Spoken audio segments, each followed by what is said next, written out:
quando fomos para Moçambique, fomos para Angoche. Angoche chamava-se o que era hoje, o que era na altura António Enes, antes chamava-se Angoche, mais tarde é que ele adquiriu, através lá das políticas, lá dessas coisas, o nome de António Enes. E foi com o nome de António Enes que aquilo se tornou cidade. Porque antes aquilo era uma vilazita no litoral, principalmente comercial.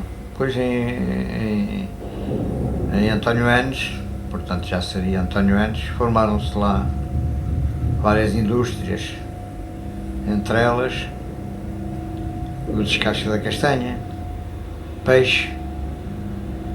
Foram para lá vários armadores de pesca, portugueses e sul-africanos, e aquilo desenvolveu um bocado.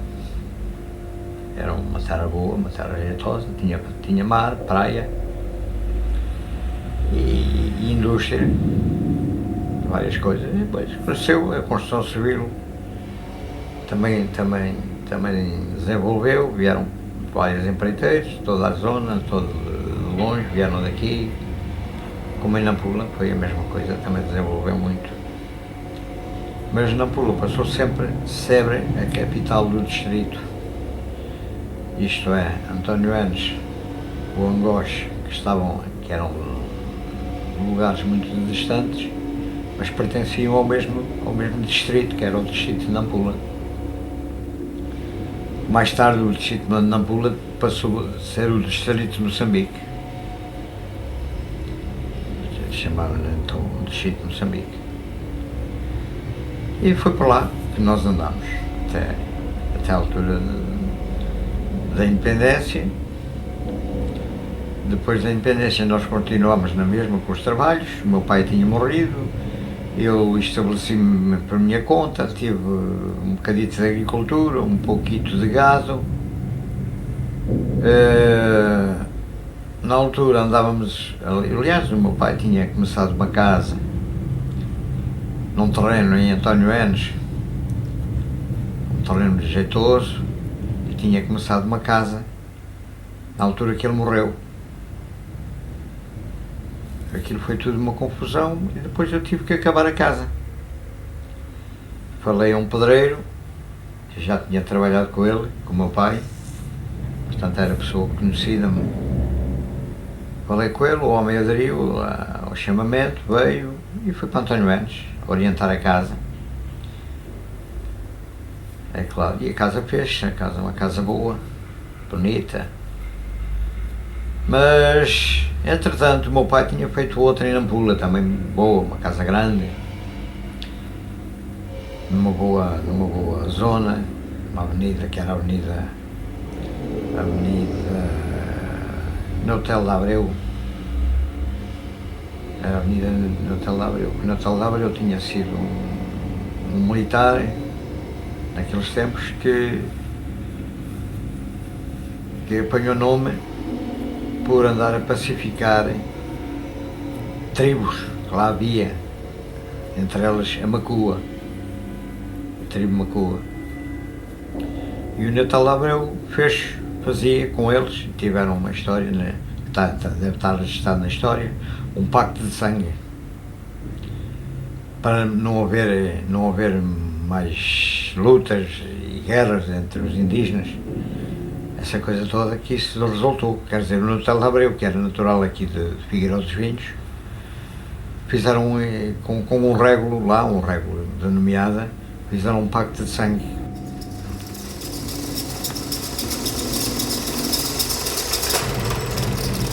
E, entretanto, o meu pai tinha morrido, portanto, foi a altura e estabeleci-me por minha conta.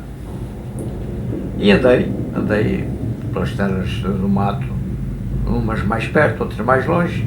Tinha o meu comércio, tinha a minha agriculturazita, neste caso algodão, e tinha umas cabeças de gado, próximo de Nampula, num terreno que eu requeri aos serviços geográficos e cadastrais. Requeri o terreno, foi-me concedido e pus lá umas cabeças de gado. Aquilo desenvolveu-se. até à altura de eu pensar em me vir embora. Depois vendi tudo o que tinha de gado, vendi a um outro agricultor, a um outro criador de gado. Portanto, desfiz-me daquilo. Entretanto, já tinha casado, é claro. E vocês eram todos ainda muito pequenitos. Eram 4. Tinha tido o outro, o primeiro, que era o Zé, morreu. Tinha morrido com anginas. E foi essa, na base, a minha vida e a vida do vosso avô. Por lá andou. Há de haver mais coisitas para contar que já nos esqueceram, passaram-se com o tempo, coisas que já nem a gente se recorda. Mas assim, na base mesmo foi isso o que aconteceu. A nossa vida era assim. Respeitámos sempre os pretos sempre nos respeitaram, antes pelo contrário, eles vinham ter com a gente, éramos muito considerados. Tanto o meu pai, como eu, como a minha mãe, que ainda há bem pouco tempo ainda recebemos aí uma carta de um homem que foi nosso serviçal, preto, claro, a pedir óculos. Eu e o tio mandámos 2 pares de óculos, custou-nos aqui 60 contos.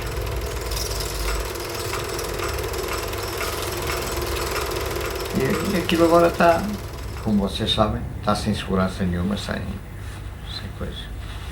Foram para lá alguns capitalistas, mas é claro, vão aproveitar as oportunidades. Mas o que estava feito, ainda hoje continua. E a minha vida estabeleci-me, requeri várias lojas no mato,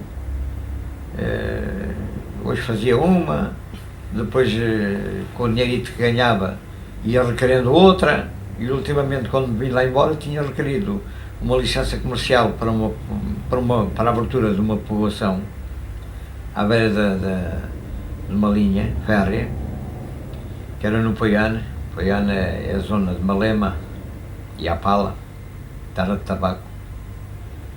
E eu requeri, já estava a fazer blocos, tinha lá já o terreno que me foi concedido, e veio, acho que foi o dia 4 de fevereiro, uma lei em que todo o imóvel revertia a favor do Estado. Tudo que fosse imóvel era tudo do Estado, isto é, todas as casas era o Estado que tomava conta delas. A gente podíamos viver numa casa, mas a casa nunca era nossa, nem nunca passaria de pais para filhos. Em virtude disso, toda a gente fugiu. Muita gente já tinha vindo embora. Mas depois, aqueles antigos que por lá estavam e queriam ficar, porque aquilo, como se tinha feito uma ideia, era de se formar, e formaram-se vários partidos, que depois iam a eleições. Essas eleições nunca mais se deram, foi só, simplesmente, o governo daqui foi a Lusaka entregar o comando do governo de Moçambique ao Samora Machel. Não foi através de eleições, quer dizer, não foi uma descolonização pacífica, nem legal, foi muito aldrabada, muito vigarizada, não sei de que maneira. E portanto não deram garantias a ninguém, nem daqueles que lá estavam e tinham feito a sua vida e viviam por lá há 20, 30, 40, 50 anos, não garantiram nada a ninguém.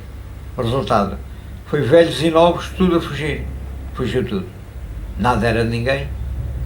Por uma simples acusação prendiam uma pessoa, nunca mais sabiam dela, quer existisse ou não, só por vinganças.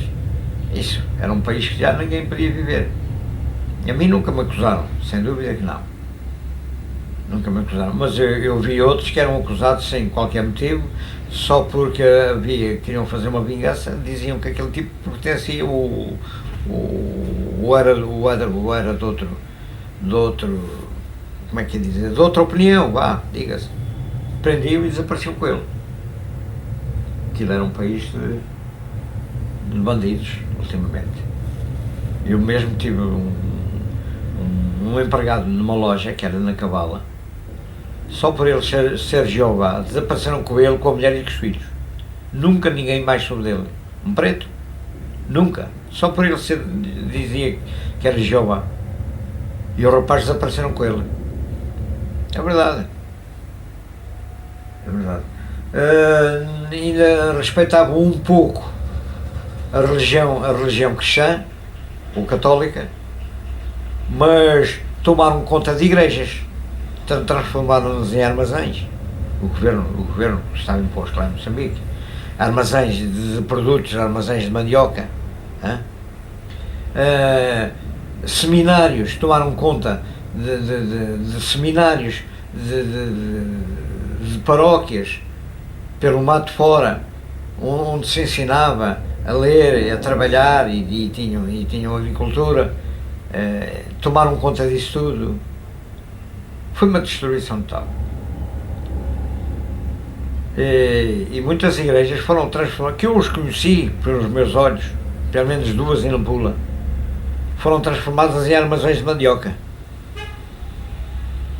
E ninguém sabe disso, ninguém consta.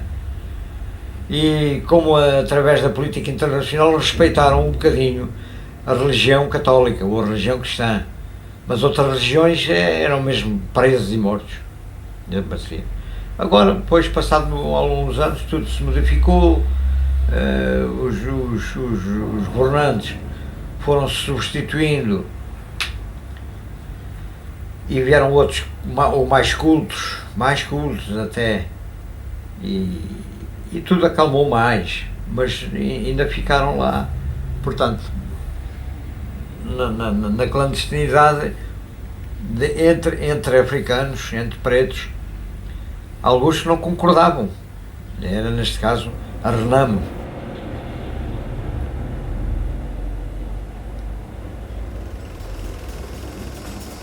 E era assim. E já não penso jamais ir para lá. Tínhamos, portanto, lá vários prédios, tanto em Angós, em António Enes, como em Nampula. Ficámos sem eles. Mas aqui, mais nada me chama para lá. Tudo o que lá tínhamos, nada é nosso.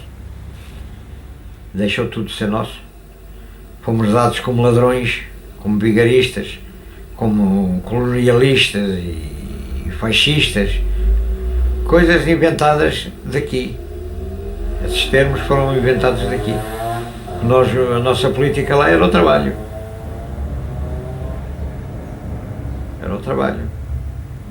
Assim como nós, havia muitas centenas e centenas de portugueses que nunca mais pensavam vir para cá. E depois tiveram que vir, porque ficaram sem nada. Como nós, nunca mandámos para cá nem nada. E de repente tivemos que vir, porque vocês eram pequenitos. Começavam a entrar na escola. Na escola não se aprendia nada, que já não havia escolas. Era só cantar e dançar aquela política. Aquelas cantigas da política deles. E não aprendiam nada, vocês. E a minha mãe, na altura, vieram para cá. E depois, mais tarde, eu ainda fiquei lá 4 anos, a ver se aquilo tomava outra posição, outra maneira. Nunca conseguiram. Ficou tudo na mesma, cada vez pior. Depois já não havia nada que comprar, não havia nada que comer, nada que estudar. E então veio. Só ficaram lá alguns que estavam mais caprializados, que nunca fizeram nada e que depois aproveitaram-se da saída dos que tinham vindo, aproveitaram-se de casas, aproveitaram-se de terrenos, através de vigarices que por lá fizeram. E neste caso eu estou a falar de brancos, que ainda hoje lá estão, que não tinham nada na altura e hoje estão lá bem, através de políticas de suborno e outras coisas mais.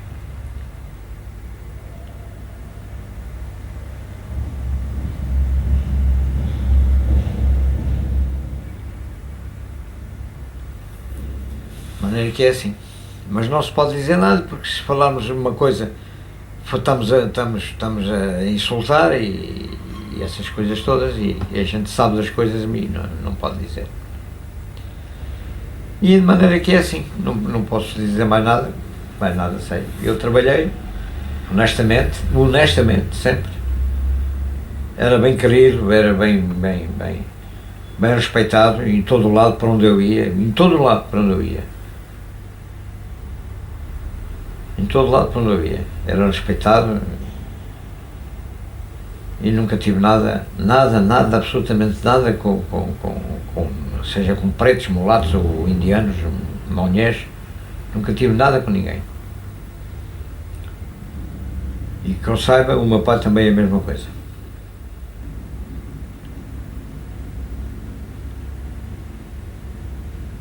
Que é que os anos passaram, a gente vai ficando velhos, já não dá para mais nada.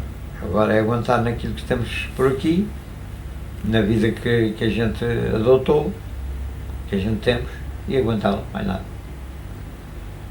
A vida agora é para os mais novos, se forem capazes, mas isto também não tem condições nenhumas. Para os mais novos querem trabalhar, querem desenvolver, ninguém os ajuda. É tudo como vocês sabem, presentemente, como é que o país anda.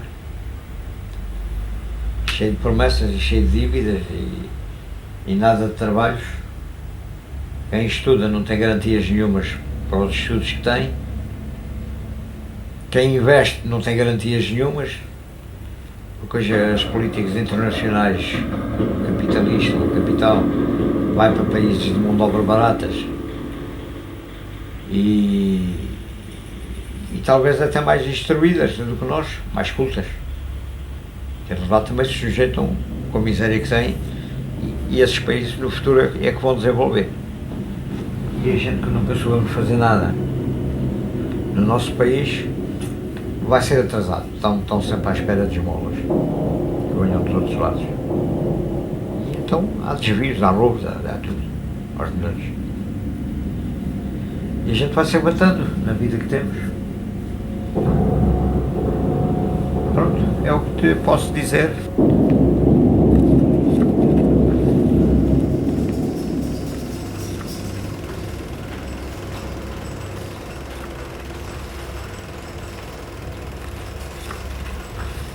Todos vocês vieram, todos nós viemos depois do 25 de Abril, porque aquilo começou depois a não ter mais condições de vida para vocês, pelo menos para a educação que a gente vos queria dar. Não aprendiam, só cantavam nas escolas, aiué, cantigas da Frelimo, do Frelimo, não se aprendia nada, cantava-se e dançava-se. E aquilo para nós não servia para vos dar a vocês.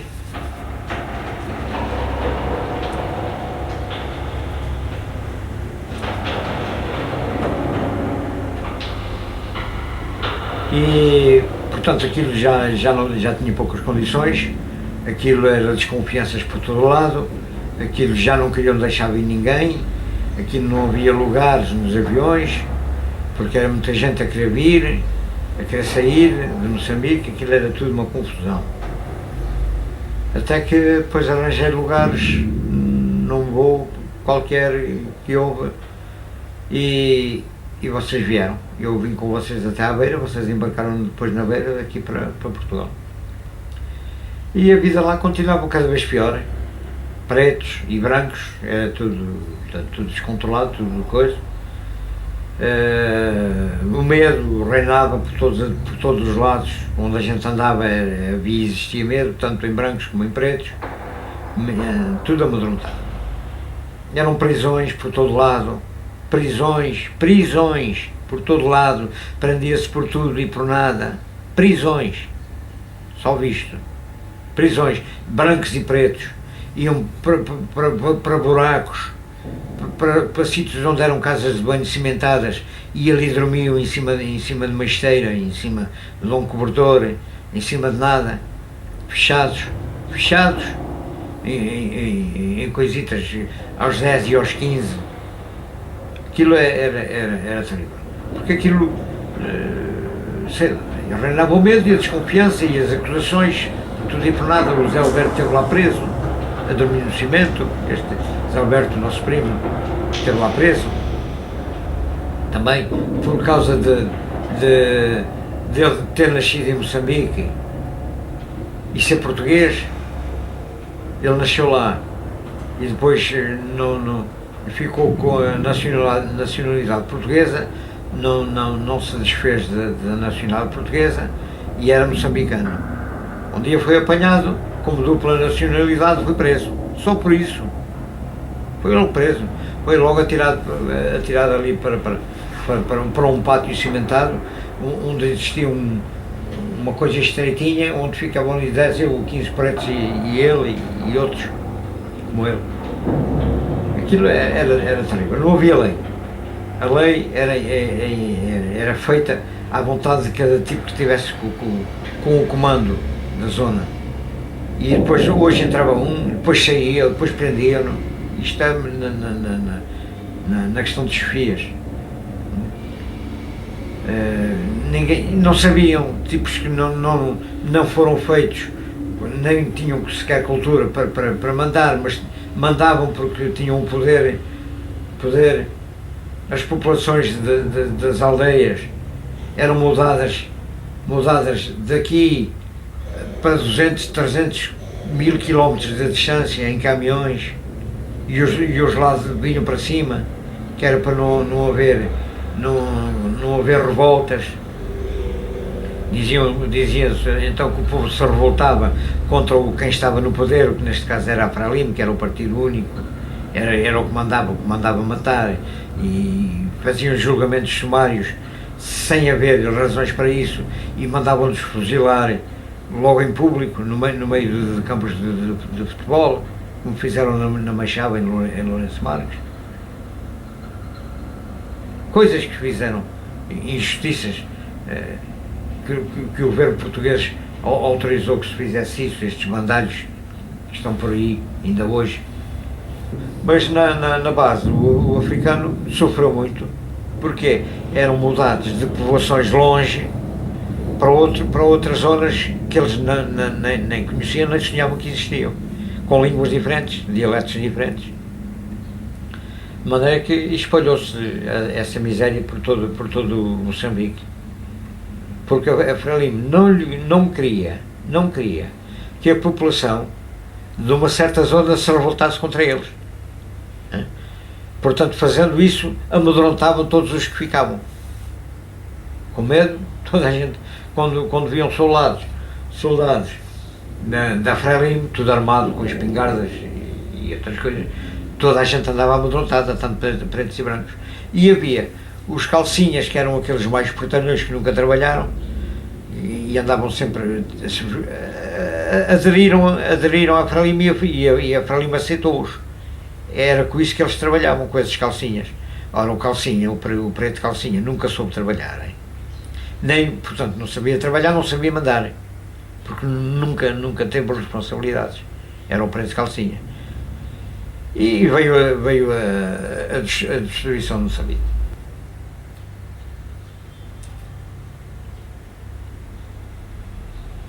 Os considerava assim, calcinhas, porque dizia, então, quem é o fulano? O patrão é um calcinha. Um calcinha a gente já sabia que era um indivíduo que trabalhava e vestia bem, roubava, porque em todo o lado havia ladrões, e como há por aqui, lá não era exceção, que não houvesse bandidos. Mas bandidos dentro de um certo ponto, porque havia autoridades que prendiam esses indivíduos a roubar. E então, mesmo o próprio preto chamava-lhe a gente que um calcinha. Um calcinha já sabíamos que era um tipo vadio, que andava bem vestido, de qualquer maneira, mas que não trabalhava. Era o calcinha. E então esses calcinhas, espertos e malandros, aderiram em muitas zonas de Moçambique à Frelimo, e como eram bem faladores, eram logo postos em lugares de responsabilidade.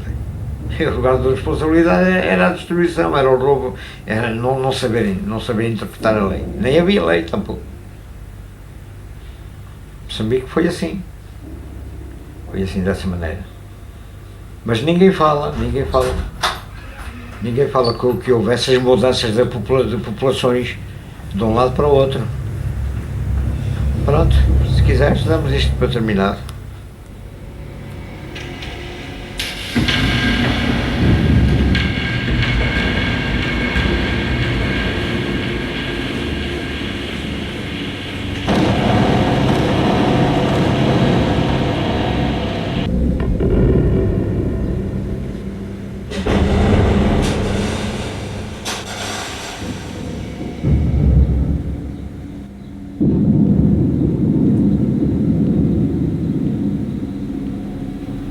As casas já não eram nossas, eu só tinha, portanto, em casas que eu estava estabelecido, que eram minhas, eu não pagava renda, mas as casas não eram minhas. Uma vez, em Nacabala, roubaram-me uma loja, completamente, ficou toda saqueada. Em António Enes a mesma coisa, tínhamos lá na parte central, 2 quartos, uma sala, uma varanda grande, de um lado era uma habitação, estava alugada, do outro lado era outra habitação, estava alugada, e no centro éramos nós, que íamos, quando íamos a António Enes, ficávamos lá, a casa era nossa e estava mobilada, tinha lá tudo. Com mesas, com cadeiras, com camas, trouxemos só as miudezas, o resto ficou tudo, foi tudo saqueado. Estás a ver? Que salvajaria. Num país daqueles era impossível viver.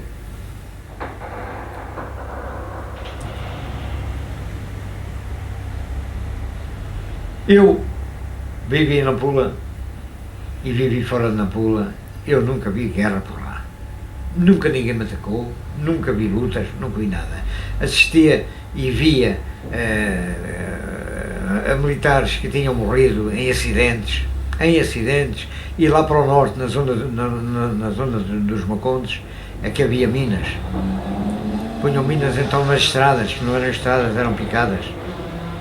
Mas quem é que punha as minas? Era a Frelimo, que estava do outro lado, estava na Tanzânia, que é pegada a Moçambique, é norte de Moçambique. Não era a população, era a Frelimo, que estava na Tanzânia do outro lado, é que vinham por minas. E assisti e soube de muitos acidentes com tropas portuguesas, esses acidentes foram provocados por desastres, acidentes de carros, coisas que eu tenho medo de dizer. Toda a gente bebia toneladas de cerveja. A cerveja era barata e era a descrição. Havia lá grandes armazéns da tropa, mandavam para lá toda a alimentação e bebidas e essa coisa toda. E eles apareciam pelas ruas da cidade bêbados. Tropas portuguesas, bêbados. Muitos acidentes, muitas mortes foram provocadas por isso. Depois, é claro, a coisa aqui, morreu o meu filho, morreu isto, estava na guerra em Moçambique, mas não sabem porque é que eles morreram. Muitos acidentes foram provocados não por guerra. Depois chegaram a uma aldeia ali no centro de Moçambique, tropas portuguesas, que o nome agora não me recordo, e eles varreram a população toda à metralhadora. Tropas portuguesas varreram toda a população à metralhadora. Mas tenho a certeza que muitos deles não estavam no seu estado normal, estavam alcoolizados para fazerem aqueles trabalhos. Tanto chefes, comandantes ou graduados, como soldados. Mas não sei já o nome da terra, não lembrava-me do nome da terra, era assim um nome esquisito. E era assim. A tropa portuguesa só veio para lá fazer com que os pretos se revoltassem na realidade. porque eram castigados, roubavam cabritos, roubavam galinhas, espancavam os pretos, faziam um pouco das pretas. Eram selvagens, os que foram daqui, a tropa portuguesa que foi daqui, era selvagem. Mas isso não está escrito, ninguém escreveu, ninguém quer responsabilidades. Toda a gente quer engraxar o outro. Mas não iam ver o que é que acontecia. Não iam ver o que é que acontecia. E hoje já se passaram 20 ou 30 anos, depois dessas coisas, já, se não escreveram naquele tempo, já é esta hora. Só quem sabe foi quem andou por lá e viu, e assistiu, e soube dessas notícias todas lá, no próprio local.